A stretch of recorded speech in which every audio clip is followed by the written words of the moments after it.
Você está na TV Comunitária de Belo Horizonte, eu sou Delze e nós estamos gravando hoje o primeiro programa do ano 2015 e nós continuamos na mesma linha do nosso programa, Educação para os Direitos Humanos.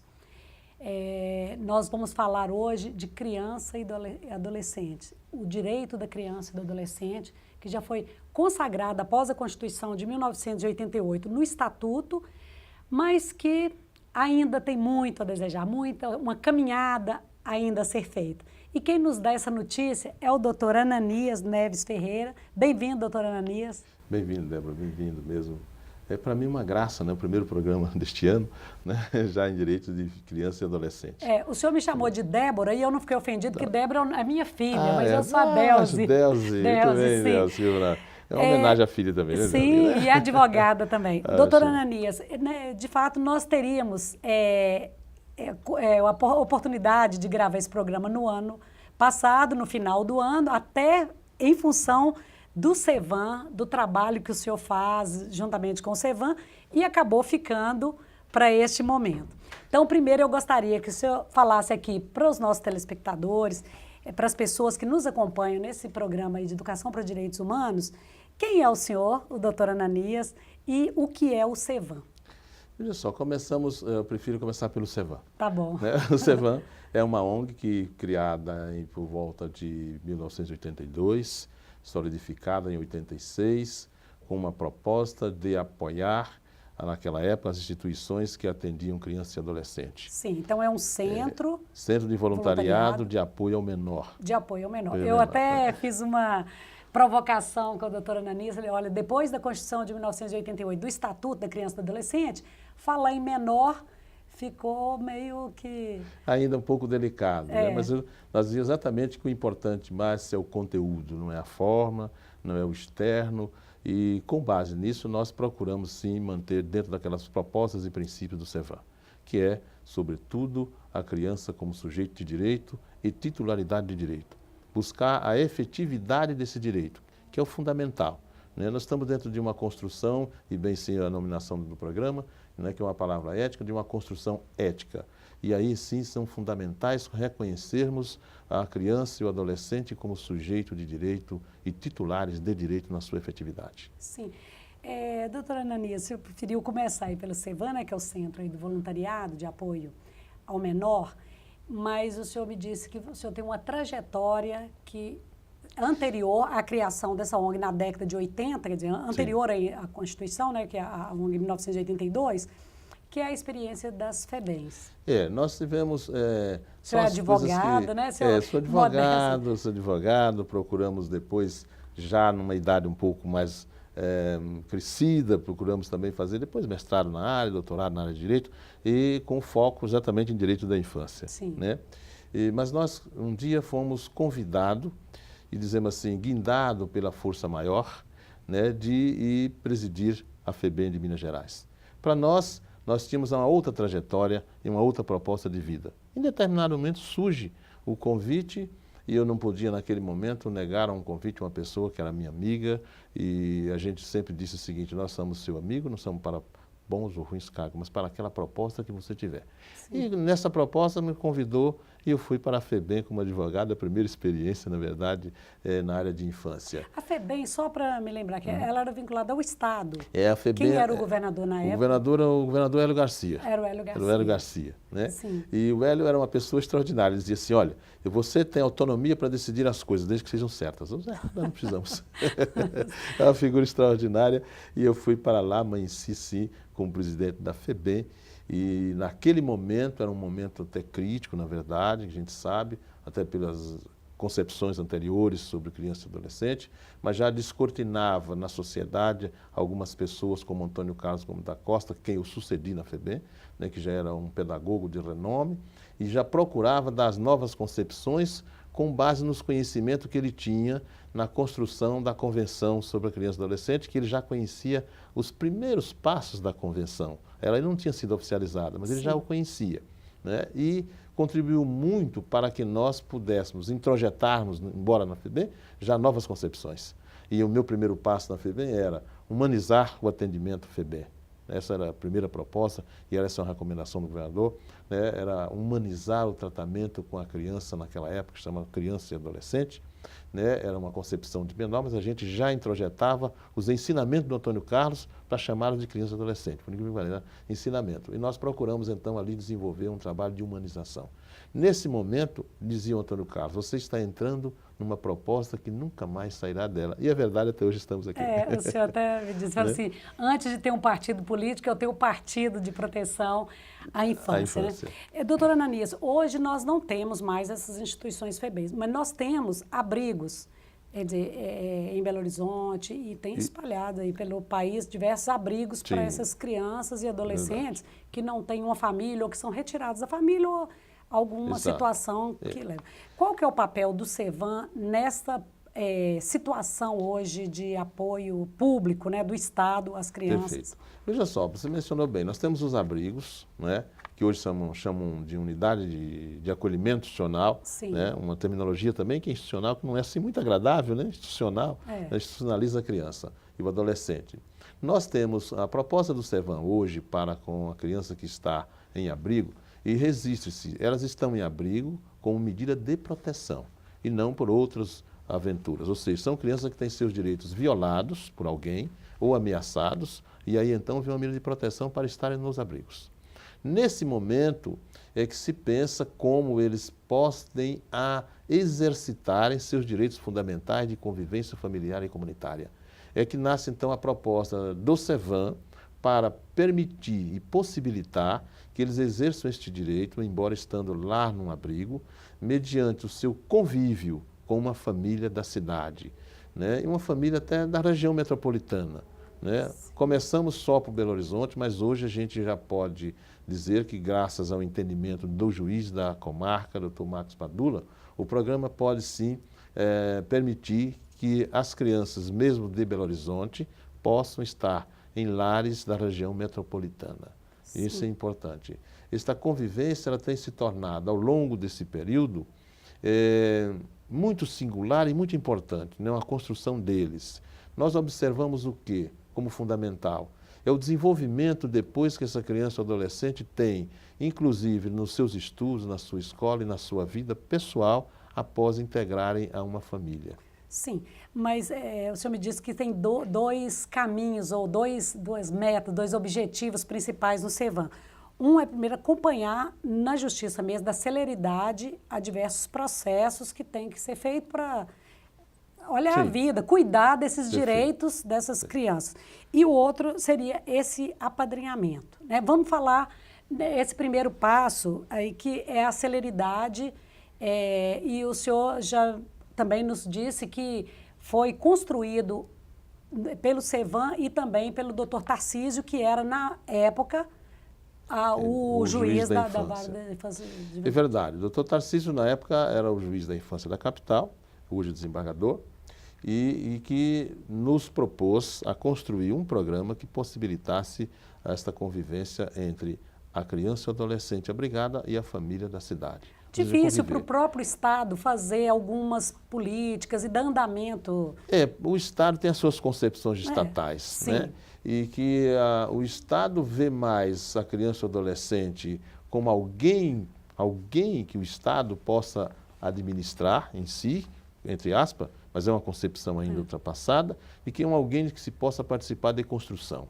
E essa participação de construção, ela nasce na proteção integral com a Constituição de 88, né, no seu artigo 227, e o ECA reproduz no seu artigo 4º, que é a participação como um dever da sociedade, da família, né, em participar da construção dessa criança e adolescente. Isso é fundamental para que haja um desenvolvimento integral. É impossível uma criança ou um adolescente se desenvolver na sua integralidade sem a participação da família, da sociedade e, obviamente, do Estado apenas com o apoio. E fechado dentro de um recinto, como se a sociedade é a caverna, né? É só verdade. Dentro da caverna. Né? É interessante pensar que o abrigo, apesar de ser um lugar que não restringe, entre aspas, a liberdade, mas no fundo ela está restrita aos seus limites, né? E à sua complexidade de instituição. Então é preciso entender que uma criança, um adolescente, precisa conviver com os laços de família e a liberdade da família, e uma estrutura de família, e uma concepção de família, mesmo numa concepção moderna de família, numa família plural mesmo, né? Sim. Uma família de convivência onde o ser humano compõe a família, e não apenas o ser como descendência biológica, mas o ser humano como um todo. Ele compõe essa família. E isso é muito importante, essa convivência. Se nós não tivermos esta possibilidade, creio eu, né, e aí que seja pelo programa Cevan, ou que seja um outro colega que queira na sociedade também fazer um programa similar, né, mas sem esta convivência, inevitavelmente, nós não teremos uns seres mais saudáveis à frente. Teremos alguns traumas, algumas consequências que, sem dúvida nenhuma, com efeitos danosos à sociedade como um todo. Não, claro. E nesse processo, então, de acompanhamento, para dar celeridade a esses direitos, porque o senhor me disse também, falou assim, Delzi, nós passamos a falar, principalmente após a Constituição de 1988, em sujeito de direito, mas ainda estamos muito distantes. É verdade, disso, estamos né? distantes ainda porque nós avançamos em concepções de sujeito de direito, de cidadania, mas na prática nós ainda assistimos as instituições sociais mesmo, pedindo a um e a outro alguma dádiva, como caridade, né? como caridade para sustentar os programas sociais que tratam da infância. Para mim isso, na verdade, representa ainda um atraso na concepção da sociedade, porque um sujeito de direito tem o direito de exercê-lo independentemente da caridade, mas sim como contribuição não social, mas uma contribuição da sociedade de construção de crescimento. E aí o Estado, melhor dizendo, o gerente do Estado, né? Porque o Estado somos todos nós, mas o gerente do Estado, o gestor público, que eu chamo de gerente de Estado, e faço questão de dizer que são gerentes, porque verdadeiros gerentes mesmo. Né? Muitas vezes o Estado é administrado como empresa, e eu acho que a gente tem que fazer essa observação aqui, doutora Ananias, porque muitas vezes o administrador público, que nós, como eu, por exemplo, sou advogada pública, somos obrigados a falar o administrador público, ele vê uma criança numa situação dessa como despesa, né? Então, quer dizer, os gastos sociais do Estado que vão minguando e impedindo que os direitos dessa criança sejam respeitados. Possam ser respeitados e fluir. E quando a gente fala, na verdade, em gerência, porque, com muito respeito que eu tenho ao gestor público, mas tem uns que estão gerenciando até como se acha que seja a sua própria casa, sabe? E aí é que as coisas não fluem. Porque, veja só, eu costumo dizer que nós temos um projeto de renúncia fiscal feito pelo Estado brasileiro para a infância, né, que é grande. Eu posso, sem medo de errar, dizer que ele está em torno de 500 milhões, 600 milhões de previsão orçamentária na União para renúncia fiscal. O Brasil inteiro não consegue praticar nem 20% disto. E a infância está aí, na expectativa de um tratamento mais adequado, mais perfeito. Você está dizendo por meio da renúncia do imposto de renda, destinação do imposto de renda? Não se consegue. Eu acho que falta um pouco de vontade política. Poucas pessoas sabem que ele pode destinar parte do imposto de renda, por exemplo, né, para os programas. Né? E nós dizemos o seguinte, se você já projetou no seu orçamento que 6% pode ser para a infância a renúncia fiscal, por que eu não já vinculo de uma vez e o cidadão já faz a renúncia direto na sua declaração e pronto, estamos acertados? Não, eu espero que o cidadão vá fazer sem informar ao cidadão de que ele tem esse direito. São poucas pessoas que assim conhecem esse direito de exercer. Ao invés de eu colocar esse recurso, porque eu tenho que pagar imposto de renda. Sim. Ao invés de eu recolher ao cofre da União, eu recolho ao Conselho Municipal do meu município para a minha criança ali naquele município. Mas não há um trabalho de conscientização nessa questão. E a infância perde milhões e milhões todo ano. Exatamente. Doutora Ananias, tá bom o papo, mas nós vamos fazer um pequeno intervalo. Nós chegamos ao final do primeiro bloco do nosso programa, Palavra Ética. Hoje é o primeiro programa do ano, aqui na TV Comunitária.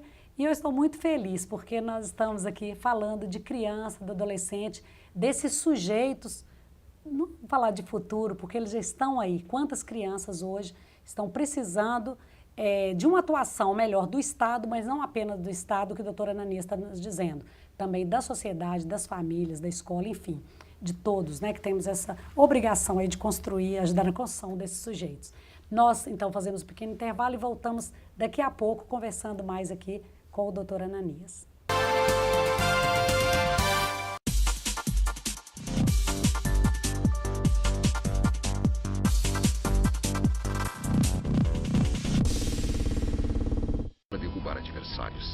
e que sabem como ninguém o que fazer em meio a uma confusão na rua. Aí a gente foge da briga. A sua vida vale mais que qualquer discussão. No Brasil, milhares de pessoas são mortas por impulso. Conte até 10. A raiva passa, a vida fica. Paz, essa é a atitude. Uma campanha do Conselho Nacional do Ministério Público e ENASP.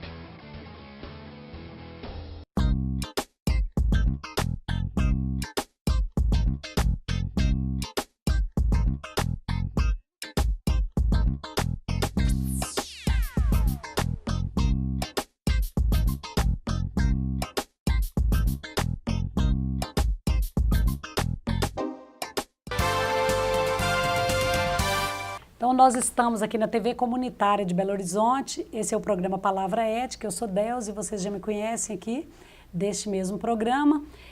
Eu estou aqui nos estúdios com o doutor Ananias Neves Ferreira. O doutor Ananias é um advogado, estudioso aí das questões de direito que envolvem criança e adolescente e os direitos desses sujeitos, principalmente após a Constituição de 1988 e do Estatuto da Criança e do Adolescente. O doutor Ananias, o senhor é presidente do CEVAM? Qual que é o seu cargo? No CEVAM, hoje nós exercemos a presidência do CEVAM. Estamos presidente do CEVAM. Presidente do CEVAM, que é o Centro de Voluntariado Voluntariado de Apoio ao Menor. de Apoio ao Menor. Que atualmente o CEVAM preside o Conselho Estadual do Direito da Criança e do Adolescente. Ótimo.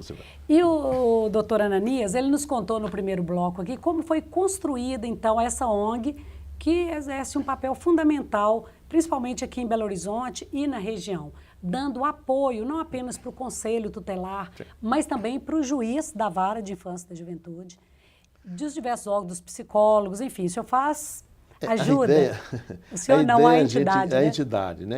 A entidade é completamente voluntariada. É importante saber que a turma que atua conosco são voluntários. Todos são voluntários, e né? as famílias que vêm também para engajar são famílias voluntárias. Doutora Ananias, vamos falar desse segundo ponto aqui, que são os objetivos do CEVAM e que ajudam tanto aí no amparo e na construção desses sujeitos aí totalmente desamparados, que são retirados das famílias, ou às vezes nem existe, né, a família, às vezes as crianças são abandonadas, que é o apadrinhamento afetivo. Conta para nós o que é esse apadrinhamento afetivo. O apadrinhamento afetivo, ele, na verdade, consiste em a família dar uma contribuição afetiva, significativa, para uma criança ou adolescente se desenvolver dentro desta comunidade familiar. Essa é a base do apadrinhamento afetivo. E nós costumamos a dizer, nós só temos uma moeda, né, no nosso programa, que é cunhada de dois lados. Um lado é a afetividade, outro lado é o amor. Esta é a moeda do programa. E as famílias, então, se propõem, através do que nós traçamos, a contribuir com a criança e o adolescente nesse aspecto. Esse é um aspecto básico. Nós temos, na verdade, aquele momento do Natal, que é uma porta mais larga, mais sensível, para as famílias se aproximarem do CEVAM. Após isto, nós temos um diálogo com essas famílias, e essas famílias abrem um pouco mais o seu coração para receber em sua residência uma criança ou adolescente durante o Natal até o primeiro dia útil de janeiro. A partir daí, outras crianças continuam no período de férias, de janeiro. Se o apadrinhamento funcionou bem, deu certinho, eles continuam nas férias. Muitas delas viajam. Nós temos até hoje crianças viajando. Viajando com as famílias. Viajando com as famílias, para outros estados, para a praia, para a fazenda, para sítio. Né? É uma experiência singular para aquela criança ou adolescente que, neste momento, talvez não descortinasse da possibilidade de nunca ter esta oportunidade. Né?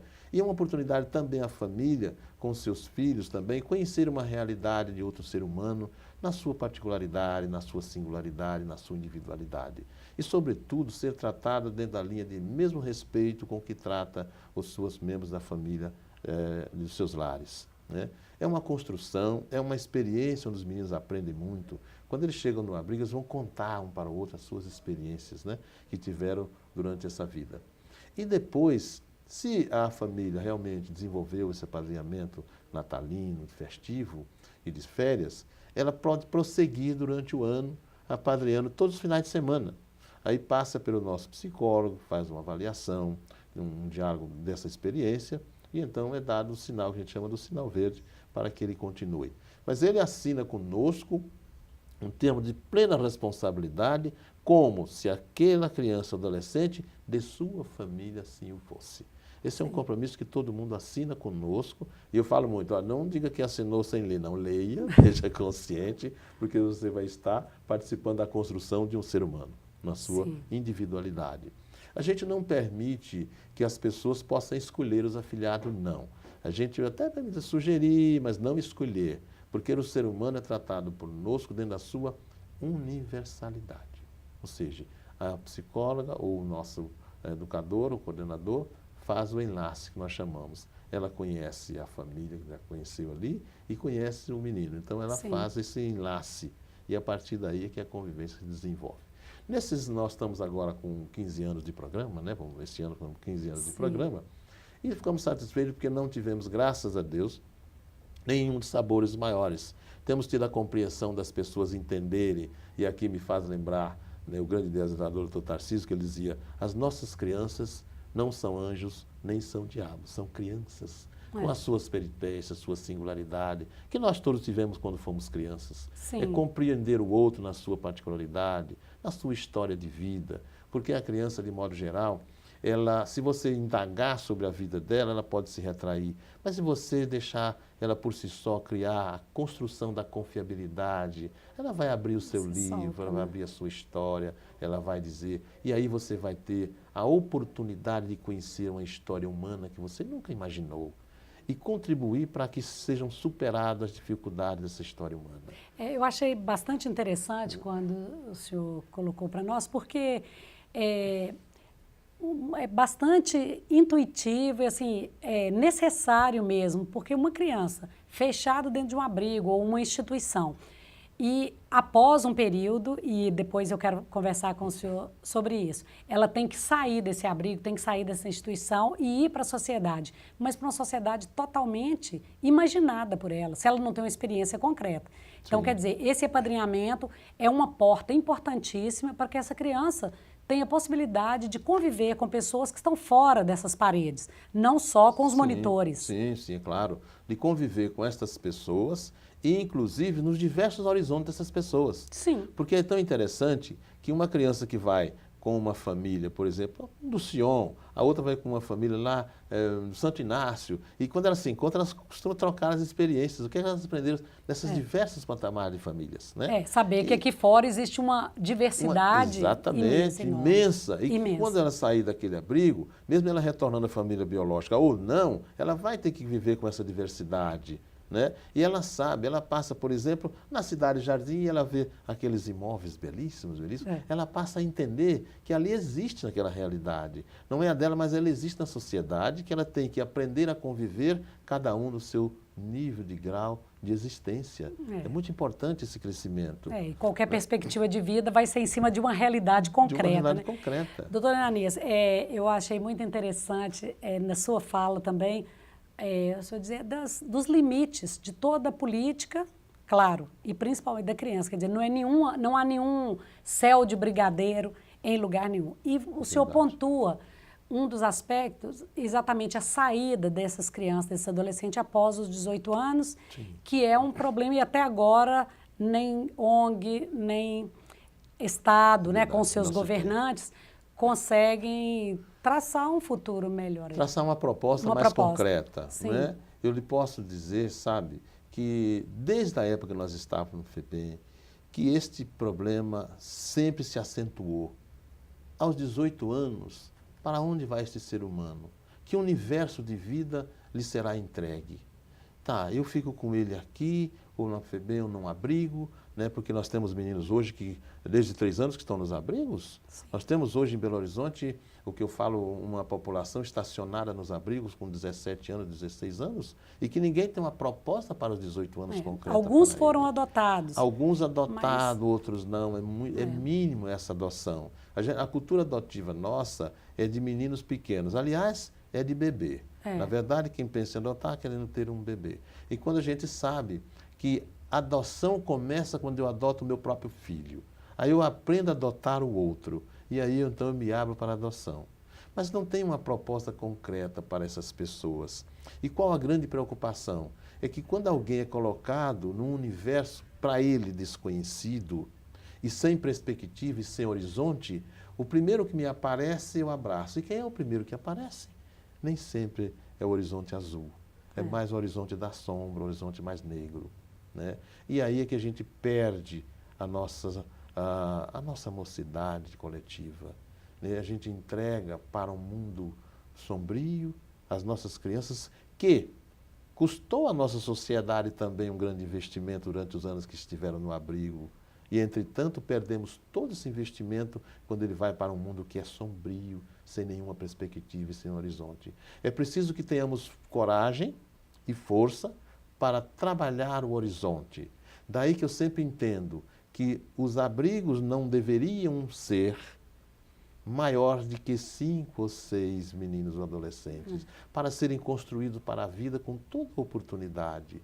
Que pudéssemos dar aos nossos educadores dos abrigos a grande possibilidade de construir esses meninos para a vida.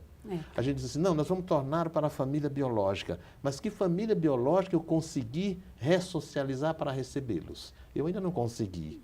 Então é preciso que tenhamos um direcionamento, que a família é a raiz, e as suas árvores, os seus ramos estão ali, que precisa ter uma sustentação de construção. E a gente falava, quer dizer, nós temos que sair também dessa família tradicional, né, de um pai, de uma, por mais que a gente tente fazer isso, quer dizer, os próprios meninos hoje que saem dos abrigos, que não foram adotados, que não tiveram outra oportunidade, eles poderiam constituir uma família sem que fosse um casamento entre eles, com o apoio do Estado para começar a vida. Doutora Ananias, nós teríamos tantas coisas ainda para falar, a questão das meninas e os meninos separados, né? A questão da rotatividade hoje dos monitores, a rotatividade dos próprios abrigados. Então, são tantos temas que eu já estou convidando o senhor para voltar aqui para falar mais para nós, porque nossa sociedade, ela tem que tomar conhecimento desses problemas, né? Precisa tomar conhecimento e precisa, sobretudo, caminhar para o que nós chamamos da família socioafetiva. Exatamente. Essa é a família mais importante hoje numa sociedade contemporânea que desenvolve numa velocidade da luz. Sim. Só para fechar, doutora Ananias, qual é o endereço que qualquer um dos nossos telespectadores, quem nos assistir, pode entrar para chegar até o Cevan? Chegar até o Cevan. O Cevan está de braços abertos na rua Goitacazes, 71, conjunto 1407. Isso é perto ali entre a Rua da Bahia e a Rua Espírito Santo. Nós chegamos lá por volta das 9 horas, né? E saímos de lá por volta das 19 horas. Sim, e também pela internet acha Cevan. Então, Cevan, de casa, né? Exatamente. Centro de voluntariado de apoio ao menor. 3224-1022. Nós vamos escrever na tela que todas as pessoas podem acessar. Doutora Ananias, muito obrigada, estou encantada e com a proposta, e mais feliz ainda, que o senhor diz com toda clareza, não é nenhum projeto perfeito, sabemos dos limites, mas nós estamos fazendo, não vamos desamparar essas crianças e esses adolescentes que precisam desse voluntariado, dessas famílias, e sempre com a coragem de sempre, com o amor de sempre, com a alegria de sempre, estaremos lá e contando com a família da TV Comunitária. Tá, muito obrigada. Então, obrigada, doutora Ananias, obrigada à nossa equipe aqui da TV Comunitária e principalmente os nossos telespectadores que nos acompanham aqui na Palavra Ética com a nossa proposta de educação para os direitos humanos. Até semana que vem.